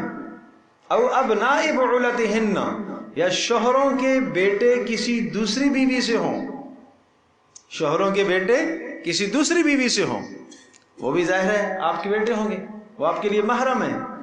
او اخوانہن، یا آپ کے بھائی آپ کے لیے محرم ہیں۔ بھائی تین قسم کے، تینوں آپ کے لیے محرم ہیں، تینوں قسم کے، حقیقی، علاتی، اخیافی۔ حقیقی ایسا بھائی جو ماں باپ دونوں شریک، عام طور پر ایسا ہی ہوتا ہے۔ ایسا بھائی جو علاتی ہے، علاتی، باپ ایک ہے، ماں الگ الگ ہے۔ ایک شخص نے 2 شادیاں کی ہیں تو ماں الگ الگ ہیں، باپ ایک ہے۔ یا اسی طرح سے اخیافی ہے، ماں ایک ہے، باپ الگ الگ ہے۔ ایک عورت کے شوہر کا انتقال ہو گیا اور دوبارہ اس نے عدت گزرنے کے بعد دوسری جگہ شادی کی ہے، تو اب ظاہر سی بات ہے کہ پہلے والے شوہر سے جو ہونے والی اولاد اور بعد والے شوہر سے، یہاں ماں تو ایک ہی ہے اور باپ الگ الگ، یہ سب محرم ہیں۔ او بنی اخوانہن، یا اپنے بھتیجے، بنی اولادیں، اخوانہن اپنے بھائیوں کی اولادیں، بھتیجے، پھر وہ سارے بھتیجے آ جائیں گے اس میں، حقیقی بھی، علاتی بھی، اخیافی بھی، تینوں قسمیں۔ او بنی اخواتہن، یا اسی طرح سے اپنے بھانجے۔ او نسائہن، ایک عجیب لفظ یہاں ذکر کیجیے گا، ذہن نشین کیجیے گا۔ او نسائہن، اپنی عورتیں بھی تمہارے لیے محرم ہیں، اپنی عورتیں بھی تمہارے لیے محرم ہیں۔ اپنی، میں کیا کہہ رہا ہوں؟ اپنی عورتیں بھی تمہارے لیے کیا ہیں؟ محرم ہیں، ان کے سامنے بھی تم زینت ظاہر کر سکتی ہو۔ اپنی عورتیں سے مراد مسلمان عورتیں، اپنی عورتوں سے مراد مسلمان عورتیں۔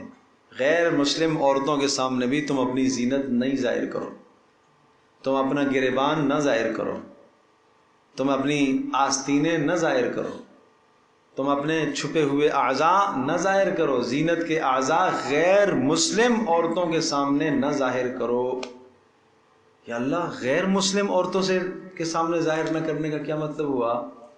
ہیں تو وہ بھی عورتیں بھائی، اس لیے کہ غیر مسلم عورتوں کے سامنے تم ظاہر کرو گی تو وہ غیر مسلم عورتیں تمہارے حسن کا تذکرہ جا کر اپنے غیر مسلم شوہروں کے سامنے کریں گی۔ لیکن مسلمان عورت کا یہ کام نہیں ہے کہ وہ کسی عورت کا حسن دیکھے اور وہ اپنے شوہر کے سامنے آ کر بیان کرے۔ یہ پیغام ہے مسلمان عورتوں کو۔ میں نے عرض کیا دو باتیں حاصل ہو گئیں، ایک تو یہ کہ غیر مسلم عورتوں کے سامنے اپنا حسن ظاہر کرو گی تو نتیجہ کیا نکلے گا کہ وہ غیر مسلم عورتیں غیر مسلم مردوں کے سامنے جا کر تمہارے حسن کا تذکرہ کریں گی، تو ایسا ہو جائے گا جس طرح سے غیر مسلم مردوں نے تمہیں دیکھ لیا، اور نہیں دیکھا کم از کم دل میں برا خیال تو پیدا ہوگا نا۔ جب برا خیال پیدا ہوگا، اسلام نے تمہیں اتنی عفت اور پاک دامنی دی ہے، اسلام یہ نہیں چاہتا کہ تمہارے خلاف کسی کے دل میں برا خیال پیدا ہو۔ یہ پاک دامنی اسلام تمہیں دیتا ہے۔ یہ اسلام کے آج دنیا لوگ کہتی ہے اسلام تو تنگ نظر ہے، اسلام یوں عزت دیتا ہے تمہیں، اسلام نے یہ پاک دامنی دی ہے۔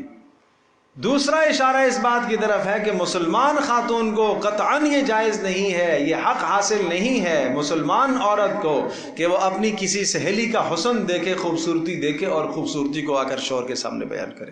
یہ جائز نہیں ہے، اس کو قطعاً جائز نہیں ہے۔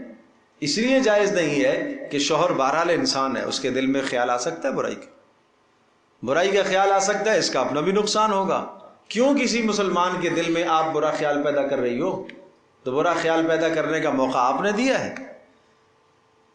تو اس لیے کہا او نسائہن، کہ اپنی مسلمان عورتوں کے سامنے بھی اپنے اعضاء پردے کے جو ہے زینت کے اعضاء ظاہر کر سکتی ہیں۔ او ما ملکت ایمانہن، یا اپنی لونڈیاں، اگر تمہارے پاس لونڈیاں ہوں، اور وہ لونڈیاں اس کا مطلب یہ ہے کہ اسلامی جہاد اگر ہوتا ہے اور کسی جگہ کافروں کی عورتیں تمہارے قبضے میں آ جاتی ہیں تو وہ تمہاری لونڈیاں کہلائے گی، اور ان سے تمہیں پردہ نہیں ہے، ان سے تمہیں پردہ نہیں ہے، یعنی خواتین کو حکم ہے کہ ان سے تمہیں پردہ نہیں۔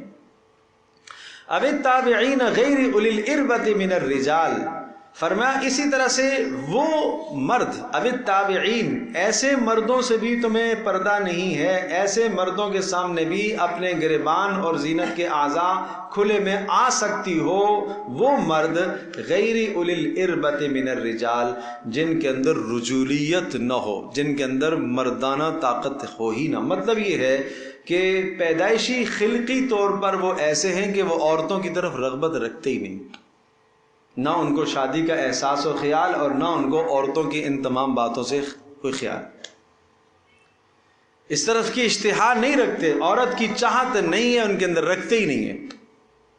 معتو قسم کے لوگ، ذرا نیم پاگل قسم کے لوگ، وہ تمہارے گھروں میں آتے جاتے ہیں، کھانا ان کو کھانا چاہیے ہوتا ہے، ان کو کچھ چاہیے ہوتا ہے کھانے پینے کے لیے، تو وہ آ جائیں تو کوئی حرج نہیں ہے۔ رسول اللہ صلی اللہ علیہ وسلم کے زمانے کی بات ہے، ایک شخص کے متعلق اسی قسم کا خیال کیا جاتا تھا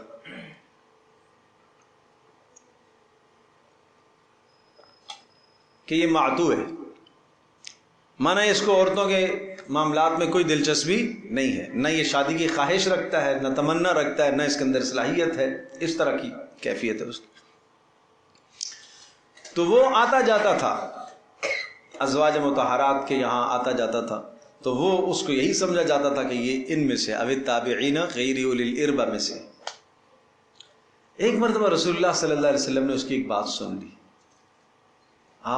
وہ سن لیا کسی کو، وہ کہہ رہا تھا کہ کل فلاں علاقہ فتح ہوگا نا تو فلاں کی بیٹی آئے گی، غیلان کی بیٹی، اور میں تمہیں دکھاؤں گا، وہ ذرا جسم میں بھاری بھرکم تھی، تو میں تمہیں دکھاؤں گا کہ جب وہ آتی ہے تو 4 شکم ہوتے ہیں اس کے پیٹ کے، اور جب واپس پلٹ کے جاتی ہے تو 8 شکم ہوتے ہیں۔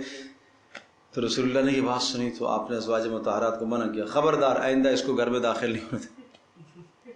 مطلب یہ کہ یہ ایسی بات کرتا ہے، اس کو آپ سمجھ رہی ہو کہ شاید اس کو دلچسپی نہیں ہے، اس کو دلچسپی تو ہے، یہ عورت کی ساخت جانتا ہے، ایک موٹے جسم کی تو اس کی ساخت جان رہا ہے یہ، تو اس کا مطلب ہے کہ اس کو دلچسپی ہے، خبردار آئندہ اس کو نہ داخل ہونا۔ او الطفل الذین لم یظہروا علی عورات النساء، اسی طرح سے فرمایا وہ بچے ان کے سامنے بھی تم آ سکتی ہو، او الطفل، لیکن دیکھو قرآن کا اسلوب سمجھو، یہ لفظ آپ کہتی ہو بچہ ہے، ہمارے ہاں بچہ، بھائی میرے بچے کی شادی ہے، بھائی کتنے سال کا ہے؟ 35 سال کا بھی تو ہم بچہ ہی کہتے ہیں نا، نہیں سمجھے؟ 30 سال کی بھی ہے تو ہم اس کو بچی ہی کہتے ہیں، ماں باپ کے لیے تو وہ بچے ہی ہیں۔ اس لیے قرآن آگے لفظ کی قید لگا رہا ہے، اضافہ کر رہا ہے، اب الطفل، وہ بچے، الذین لم یظہروا علی عورات النساء، جو ابھی تک عورتوں کے بھیدوں سے واقف نہیں ہوئے، عورتوں کے بھیدوں سے اور احوال سے واقف نہیں ہوئے، یعنی بلوغ کو نہیں پہنچے، یہ مراد ہے۔ وہ بچے جو بلوغ کو نہیں پہنچے، کو دلچسپی نہیں ہے ان چیزوں میں۔ لیکن دیکھیے گا، بہت اچھی طرح سے سمجھے گا کہ ایسا بچہ جو بلوغ کو نہ پہنچا ہو، مراہق ہو، قریب البلوغ ہے، بلوغ کو نہیں پہنچا اور وہ عورتوں کے احوال و حالات سے آگاہ نہیں ہے، لیکن اگر وہ ایسا بچہ جو اگرچہ نابالغ ہے لیکن عورتوں کے حال و احوال سے واقف ہے، اسے سارا پتہ چلتا ہے، جیسے وہی قصہ میں نے آپ کو سنایا، اس قسم کی بات اگر کسی بچے سے آپ سنتی ہیں تو اس کو اپنے پاس نہ آنے دیا جائے، اگرچہ وہ بچہ کیا ہو، نابالغ، اس کو نہ آنے دیا جائے۔ او الطفل الذین لم یظہروا، ایسے بچے جو ابھی تک عورتوں کے بھیدوں سے واقف نہیں ہیں، ولا یضربن بارجلہن، اللہ اکبر، اتنا سخت حکم اور اتنا پیارا حکم، اسلام کیا خوب عزت دیتا ہے اس عورت کو۔ اے ماں بہن بیٹی تو سمجھ اسلام تمہیں کتنی عزت دیتا ہے، تیرے آواز کو اس نے پردہ کہا، تیرے جسم کا اس نے پردہ کرایا، یہاں تک کہ ولا یضربن بارجلہن، زور سے پیر نہ ماریں، لیعلم ما یخفین من زینتہن، تاکہ جو مخفی زیب و زینت اور اس نے زیور پہنا ہوا ہے اس کی جھنکار اور اس کی آواز بھی غیر محرم کے کان تک نہ پہنچے، اس زیور کی آواز بھی نہ پہنچے، تو تیری آواز بلا وجہ بولنا، بلا وجہ بات کرنا، یہ کیسے جائز ہو سکتا ہے؟ یہ کیسے جائز ہو سکتا ہے؟ اب حکم یہ بھی ذہن نشین فرما لیجئے کہ غیر محرم سے بات کرنے کا اور سلیقہ جو قرآن دیتا ہے، طریقہ جو قرآن سمجھاتا ہے، وہ کیسے سمجھاتا ہے؟ عورت کو پاک دامنی کتنی اختیار کرنی چاہیے، اس کو کتنا عفیف اور اس کو کتنا نیک بننا چاہیے۔ دیکھو سورہ احزاب میں، یا نساء النبی لستن کاحد من النساء ان اتقیتن فلا تخضعن بالقول، اے نبی کی بیویوں، نبی کی بیویاں مسلمانوں کی مائیں ہیں، ان کو حکم اول اور ان کے توسط سے پوری امت کو حکم۔ میں اکثر کہا کرتا ہوں کہ جب بڑے کسی اہم حکم کی بات آتی ہے تو اللہ کسی بڑے پر اس حکم کو پہلے لاگو کرتا ہے کہ دیکھو اتنے بڑے مقام والے لوگ بھی اس حکم سے مستثنا نہیں ہیں۔ تو اللہ نے اپنے نبی کی بیویوں کو یہ کہا، اے نبی کی بیویوں، جب تمہیں غیر محرم سے بات کرنے کی نوبت آئے، فلا تخضعن بالقول، تو تم کیا کرنا، اپنے لہجے میں نرمی نہ کرنا، دلکش لہجہ مت بنا کر بات کرنا، بلکہ بتکلف روکھا پن اختیار کرنا، بتکلف روکھا پن، اس لیے کہ عورت کے مزاج میں فطرتاً نزاکت اور نرمی ہوتی ہے، اس کی آواز میں نزاکت ہوتی ہے، اس کی گفتار میں نزاکت ہوتی ہے، تو اس لیے اس نزاکت کو ختم کر کے کھردرے پن سے بات کرنی ہے غیر محرم سے بات کی نوبت آئے تو۔ کیوں اے اللہ اتنی سختی؟ ہاں فیطمع الذی فی قلبہ مرض، اس لیے ممکن ہے کہ جس سے تم بات کر رہی ہو اس کے دل میں کوئی برائی پیدا ہو جائے۔ بات اسلام پاک دامن دیکھنا چاہتا ہے تمہیں، اسلام مردوں کو پاک دامن دیکھنا چاہتا ہے، لہذا اسلام ان راستوں پر باڑ لگاتا ہے کہ جہاں سے پاک دامنی پر آنچ آ سکتی ہو۔ وَقُلْنَا قَوْلًا مَعْرُوفًا، وَقُلْنَا قَوْلًا مَعْرُوفًا، دوسرا اصول سمجھا، بات کرنی ہے ضرورت کے مطابق کرنی ہے، صرف ضرورت کے مطابق بات کرنی ہے۔ اب اس پر میں ایک واقعہ عرض کرتا ہوں، اور وہ واقعہ مشہور ہے۔ حضرت موسیٰ علیہ السلام جب مصر میں مصر سے نکل کر مدین تشریف لے گئے، اور حضرت شعیب علیہ السلام کی بیٹیاں سامنے، وہ جو کنویں پر منظر پیش آیا، اور موسیٰ علیہ السلام وہاں پہنچتے ہیں تو دیکھا تو سب لوگ اپنے جانوروں کو پانی پلا رہے ہیں، اور 2 لڑکیاں کنارے پر کھڑی ہیں۔ تو موسیٰ علیہ السلام نے پوچھا ما خطبکما، تم یہاں کنارے پر کیوں کھڑی ہو، اپنے جانوروں کو پانی کیوں نہیں پلاتی ہو؟ قالتا لا نسقی حتی یصدر الرعاء وابونا شیخ کبیر۔ کیا کہا؟ قالتا لا نسقی حتی یصدر الرعاء، ہم اس وقت تک نہیں پلا سکتی جب تک یہ لوگ فارغ نہ ہو جائیں۔ پتہ یہ چلا کہ عورتوں کو مردوں کے مجمع میں نہیں گھسنا چاہیے، نہیں اختلاط کرنا چاہیے۔ نہیں میں پہلے پلاؤں گی، کیوں پہلے پلائے گی بھائی، پیچھے ہٹ جاؤ تھوڑا سا۔ قالتا لا نسقی، اس وقت تک ہم نہیں پلائیں گی جب تک یہ لوگ فارغ نہیں ہو جائیں گے۔ ساتھ ساتھ عذر بھی بیان کر دیا کہ اچھا تم کیوں آئی ہو، خود بتا دیا وَأَبُونَا شَيْخٌ کبیر، ہمارے ابا جی بوڑھے ہیں اور ہمارا کوئی بھائی ہے نہیں اس کام کو کرنے والا۔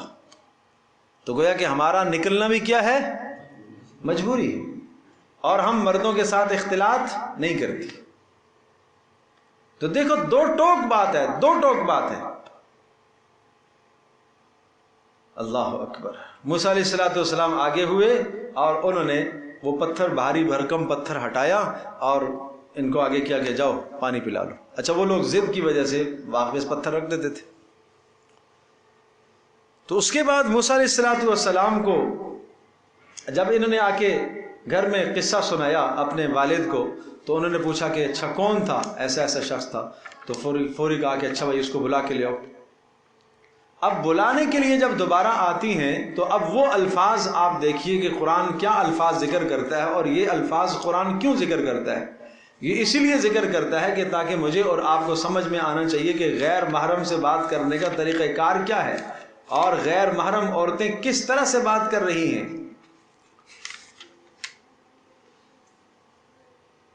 فَسَقَى لَهُمَا ثُمَّ تَوَلَّى إِلَى الظِّلِّ فَجَاءَتْهُ إِحْدَاهُمَا تَمْشِي عَلَى اسْتِحْيَاءٍ۔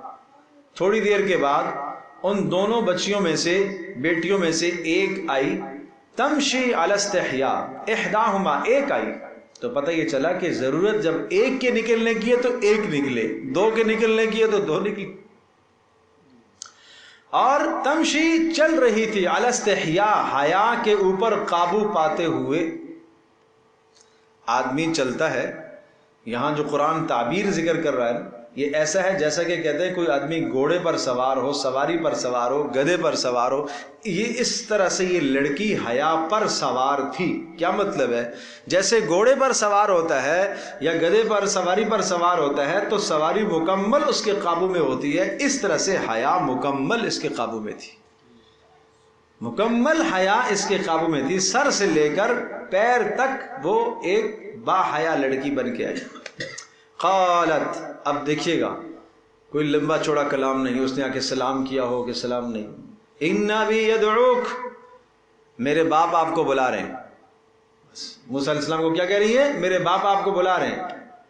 ظاہر ہے اگلا سوال موسیٰ علیہ السلام پوچھیں گے کیوں بلا رہے ہیں بھائی، تو فوری یہ لفظ بول دیا لیجزیک اجر ما سقیت لنا، اس لیے بلا رہے ہیں کہ آپ نے ہمارے لیے جو ہمارے جانوروں کو پانی پلایا ہے اور ہمارے ساتھ مدد کی ہے، اس مدد کی اجرت دینا چاہتے تھے، چونکہ ایک اجنبی آدمی ہو، آپ نے ہمارے ساتھ احسان کیا، اس احسان کی اجرت دینا چاہ رہے ہیں۔ بس یہ 2 جملے بولے تو پتہ یہ چلا کہ جتنی ضرورت کی بات ہے خاتون خانہ اتنی بات ہی کیا کرتی ہے۔ عفت مآب، پاک دامن، نیک عورت، غیر محرم سے بات کی نوبت آئے تو اتنی بات کرے کہ جتنی ضرورت ہو۔ اللہ اکبر، اللہ اکبر۔ اور موسیٰ علیہ السلام جب تشریف لائے اور سارا واقعہ آگے سنایا، آگے قرآن کہتا ہے قالت احداہما یا ابت استاجر، ان دونوں بچیوں میں سے ایک نے اپنے والد کو رائے دی کہ اس کو مزدوری کے طور پر رکھا جا سکتا ہے، اجرت کے طور پر، ہمارے گھر میں ضرورت ہے کام کاج، باہر کے کام کاج کرنے کی، تو یہ آسانی ہو جائے گی ہمارے لیے۔ ان خیر من استاجرت القوی الامین، اس لیے کہ جس کو مزدوری پر رکھیں گے وہ طاقتور ہونا چاہیے اور امانت دار ہونا چاہیے، اور یہ دونوں چیزیں اس میں دیکھ چکی ہیں۔ ایک تو طاقت تو دیکھی ہے کہ اس نے وہ اکیلے میں وہ اٹھا لیا ہے پتھر، اور دوسرا امانت دار راستے میں معلوم ہوا ہے کہ یہ امانت دار ہے۔ موسیٰ علیہ السلام نے اسے حکم دیا تم پیچھے چلو میرے، اور پیچھے سے ہو کے راستہ مجھے بتاتی رہو۔ یہ اس نے امانت داری دیکھی، کوئی بات چیت اس نے نہیں کی۔ تو یہ بات یاد رکھنے کی ہے، یہ مائیں بہنیں یاد رکھیں اس بات کو۔ ایک اور واقعہ حضرت مریم کا سناتا ہوں کہ حضرت مریم حضرت عیسیٰ علیہ السلام کی والدہ ہے۔ اللہ نے فیصلہ فرمایا، اور اس کی تفصیل سورہ مریم میں آ چکی ہے۔ اللہ نے یہ فیصلہ فرمایا کہ حضرت مریم کو عیسیٰ علیہ السلام ان کے رحم میں اللہ پاک پیدا کرے، لیکن بغیر سبب کے، بغیر شوہر کے۔ تو اللہ پاک نے حضرت جبریل کو بھیجا، فاتخذت من دونها حجابا فارسلنا الیہا روحنا فتمثل لها بشرا سویا۔ جب وہ نہانے کے لیے اپنے حمام میں تشریف لے گئی تو سامنے فتمثل لها بشرا سویا، ایک کامل انسان کی شکل میں ایک فرشتہ آ گیا۔ ظاہر ہے انسان کو دیکھ کر، اس حالت میں انسان کو دیکھ کر تو عورت کا کام تو گھبرانا ہی ہے۔ فوری کہنے لگی انی اعوذ بالرحمن منک ان کنت تقیا، میں اللہ کی پناہ میں آنا چاہتی ہوں، تم کون ہو؟ تمہیں نیک بننا چاہیے، خبردار یہاں کیوں آئے ہو؟ تو فوری حضرت جبریل نے کہا انما انا رسول ربک، میں تیرے پروردگار کی طرف سے نمائندہ بن کر آیا ہوں۔ فوری وجہ بتائی، لے احوالہ کی غلامن زکیہ، آپ کو بیٹا دینے آیا ہوں۔ تو بیٹا دینے آیا ہوں، ایک دم سے وہی بات ہے، وہی کھردرا انداز، سخت پن۔ قالت انا یکون لی غلام ولم یمسسنی بشر ولم اکو بغیہ، کیسے ہو سکتا ہے لڑکا، مجھے تو کسی انسان نے چھوا نہیں، یعنی شادی نہیں کی ہے میں نے، ولم اکو بغیہ، نہ میں بدکارہ اور فاحشہ ہوں، اس لیے کہ جو اسباب ہیں شادی کے وہ تو یہی ہیں دو۔ تو قال کذالک قال ربک، کہا تیرے پروردگار نے کہا کہ اسی طرح سے ہوگا، نہ تیری شادی ہوگی اور نہ تجھے کوئی غیر محرم چھوئے گا، اسی طرح سے ہوگا۔ اور اس وقت حضرت جبریل صلی اللہ علیہ وسلم نے حضرت مریم کے گریبان میں پھونکا، اور گریبان میں جو پھونکا، یہ بات میں پہلے بھی بتا چکا ہوں کہ صرف کپڑے کو چھوا، مس کپڑے کو، حضرت جبریل کی انگلی جو کپڑے کو مس ہوئی ہے، جسم کے ساتھ بھی نہیں لگی۔ یہ پاک دامنی ہے۔ پیارے پیغمبر صلی اللہ تعالیٰ علیہ وسلم کے متعلق عائشہ رضی اللہ تعالیٰ عنہ نقل فرماتی ہیں، رسول اکرم صلی اللہ تعالی وسلم کا ہاتھ مبارک کبھی بھی کسی غیر محرم عورت پر نہیں پڑا، کبھی بھی نہیں پڑا۔ تو یہ بات ہمیں سمجھنے کی ہے، ہمیں اپنے معاشرے کو اس طرح سے پاک دامن رکھنے کی ضرورت ہے۔ اپنی بچیوں کو، بیٹیوں کو، ماں بہنوں سے میں درخواست کرتا ہوں کہ یہ قرآن کے اسلوب ہیں، یہ قرآن کے اصول اور ضابطے اپنی زندگیوں کے اندر لے کر آؤ۔ اور پھر قرآن نے جو خاص حضرت مریم کا تذکرہ جہاں پر بھی کیا ہے، ایک خاص وصف قرآن ذکر کرتا ہے۔ سورۃ الانبیاء کے اندر 17 نبیوں کا اللہ پاک نے تذکرہ کیا، اور 17 یعنی نبیوں کے واقعات سنائے کہ ان نبیوں کی زندگی تمہارے لیے نمونہ ہے۔ پھر سب نبیوں کے واقعات ذکر کرنے کے بعد واللتی احسنت فرجہا، اور اس عورت کا قصہ بھی سن لو کہ جس نے اپنی شرمگاہ کی، اپنی عزت کی، اپنے ناموس کی کیسے حفاظت کی۔ تو حضرت مریم کا جو خاص وصف قرآن ذکر کرتا ہے وہ یہ ہے، عزت اور ناموس کی کس طرح سے انہوں نے حفاظت کی ہے۔ تو یہ پاک دامن بیٹیاں معاشرے میں اس طرح سے ہو کر رہے، اس طرح سے زندگی گزارے۔ تو آئیے ہم عزم کرتے ہیں کہ ان تمام احکامات پر انشاءاللہ ہم عمل کرنے کی کوشش کریں گے۔ آخری بات کہتا ہوں، فرمایا وَلَا يَضْرِبْنَ بِأَرْجُلِهِنَّ لِيُعْلَمَ مَا يُخْفِينَ مِنْ زِينَتِهِنَّ، اور فرمایا کہ وہ اپنے پاؤں زور سے نہ ماریں تاکہ لِيُعْلَمَ مَا يُخْفِينَ مِنْ زِينَتِهِنَّ، تاکہ ان کی زینت ظاہر نہ ہو جائے۔ وَتُوبُوا إِلَى اللَّهِ جَمِيعًا، اور سب کے سب اللہ کی طرف توبہ کریں، اللہ کی طرف توبہ کریں، لَعَلَّكُمْ تُفْلِحُونَ، تاکہ تم کامیاب ہو جاؤ۔ اگر ان غلطیوں میں سے کوئی غلطی ہو گئی ہے تو قرآن کہہ رہا ہے توبہ کر لو، توبہ کر لو مرنے سے پہلے پہلے، لعلکم تفلحون، تاکہ تم کامیاب ہو جاؤ۔ پتہ یہ چلا کہ کامیابی کو جوڑا ہے کس کے ساتھ؟ توبہ کے ساتھ۔ فلاح کو جوڑا ہے، کامیابی کو جوڑا ہے، دنیا اور آخرت کی فلاح، معاشرے کی فلاح، معاشرے کی نیکی اور دینداری، مال کے اعتبار سے اور عزت کے اعتبار سے، ہر اعتبار سے کامیابی چاہتے ہو تو اللہ کی طرف رجوع کرو، توبہ کرو۔ اللہ پاک ہم سب کے لیے سمجھنا عمل کرنا آسان فرمائے۔ یہ ایک پرچہ ہے جس میں محارم رشتے یہ جتنے اس میں لکھے گئے ہیں وہ سارے کے سارے ہم نے یہاں پر درج کر دیے ہیں، تو تاکہ آسان ہو۔ یہ محرم رشتے ہیں، گویا کہ ان سے پردہ نہیں ہے عورت کو، اس کے علاوہ کے رشتوں سے پردہ ہے۔ الحمد للہ رب العالمین والصلاة والسلام علی سید الانبیاء والمرسلین وعلى آلہ وصحبہ وامتہ اجمعین۔ اللہم انا نسألک الہدى والتقى والعفاف والغنى، اللہم انا نعوذ بک من الفتن ما ظہر منها وما بطن، ربنا لا تجعلنا فتنة للقوم الظالمین ونجنا برحمتک من القوم الکافرین۔ اے اللہ ہماری اس مجلس کو قبول فرما، اے اللہ جو باتیں عرض کی ان پر عمل کی توفیق نصیب فرما، اے اللہ ہم سب کو، اے اللہ ہمارے معاشرے کو پاک دامن بنا، اے اللہ ہر برائی سے، ہر بے حیائی سے اے اللہ تو ہماری حفاظت فرما، اے ارحم الراحمین نیکی اور پاک دامنی کے ساتھ ہمیں زندگی گزارنے کی توفیق عطا فرما، اے اللہ بزرگوں کا آنا، ماؤں بہنوں کا آنا، مردوں کا، عورتوں کا، سب کا آنا قبول فرما، اے اللہ ہماری مائیں بہنیں بچیاں اے اللہ جس نیک نیتی کے ساتھ آتی ہیں ان کا آنا قبول فرما، اے اللہ ان کو معاشرے میں اے اللہ پاک دامن فرما، ہر برائی سے، ہر میلی آنکھ سے، ہر بری آنکھ سے اللہ حفاظت فرما، اے اللہ ان احکامات پر ہم سب کو عمل کی توفیق عطا فرما، اے اللہ استئذان کے جو احکام تھے ان احکامات پر ہمیں پیروی کرنے کی توفیق عطا فرما، اے اللہ جو بیمار ہیں اے اللہ ان تمام بیماروں کو شفا نصیب فرما۔ ایک شمسی کے رہائشی محترم منیب صاحب وہ بیمار ہیں، اے اللہ انہیں بھی، اے اللہ اور جتنے بھی بیمار ہیں گھروں میں، اسپتالوں میں، سب بیماروں کو اے اللہ شفا عطا فرما، اے اللہ سب بیماروں کو شفا عطا فرما، اے اللہ حاجت مندوں کی حاجات کو پورا فرما، مقروضوں کے قرضوں کو ادا فرما، اے اللہ بے اولادوں کو نیک صالح اولاد عطا فرما، اے اللہ جو والدین رشتوں کے معاملے میں پریشان ہیں اے اللہ ان کی پریشانیوں کو دور فرما، اے اللہ نیک نسبتیں نصیب فرما، اے اللہ ہماری مجلس کو قبول فرما، وصلی اللہ تعالی علیہ